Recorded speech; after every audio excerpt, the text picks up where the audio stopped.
First manufactured in 1972, this camera was made in a time when it was normal for the name of a camera to have a purposeful meaning. QL stands for quick loading.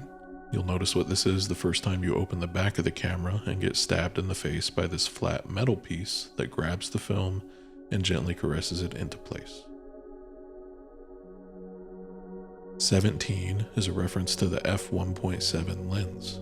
Pretty fast. G is said to mean grade up and recognizes quality improvements over the earlier Canonet QL17. But I'm going to decide that the G means gentle, because that's how this camera feels. The way you load the film is gentle, the advance lever feels gentle, the shutter sound is nearly silent, the declicked aperture is silent, and it's also very small and dainty. What I'm trying to say is this camera is gentle.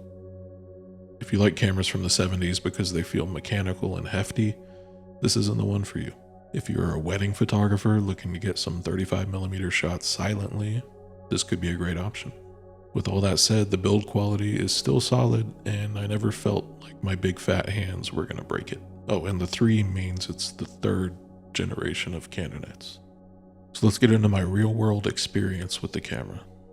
I know this isn't how it's designed to be used, but I decided to test it in my everyday studio environment so that I could really get a feel for how it works for me personally. My initial reaction was that I didn't like the focusing system. Rangefinders all have their own unique system for focusing. My personal favorite is the Fuji GW692.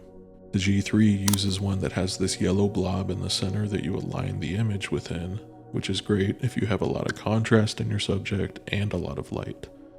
It's not great for shooting portraits in the studio, which it's not designed for. I understand that. But I found around the eyes the focus blob was too large and would just get lost, and I'd have to focus on the model's chin or hair, then adjust a tiny bit for where I thought their eyes should be. I never felt totally confident in my focus when using this camera in lower light.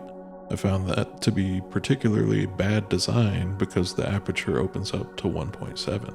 I can't see a situation that would both need 1.7 with low light, but also have enough light to get confident focus without bringing in your own flashlight or something to get focus.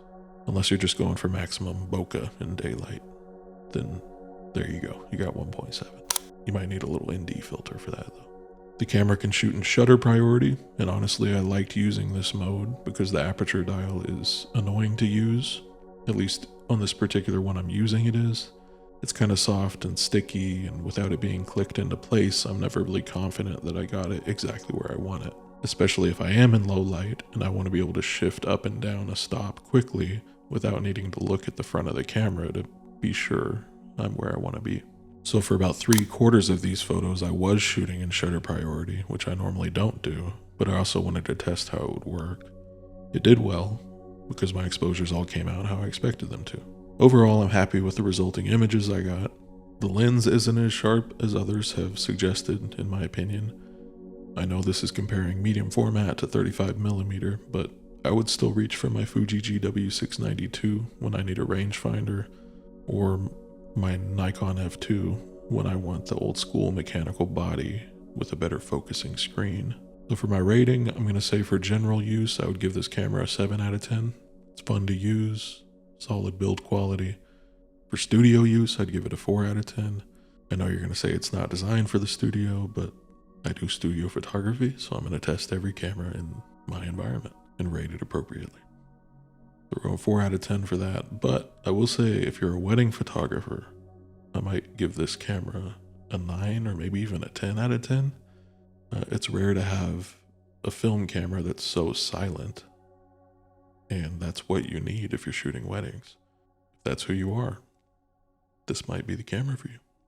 And since you watch to the end, you get to see the affordable alternative to this camera, which is the Yashica Lynx 1000. You can usually find these for $50, maybe even less, and it's basically the same exact camera as the QL17, but without that Canonet brand. So there you go.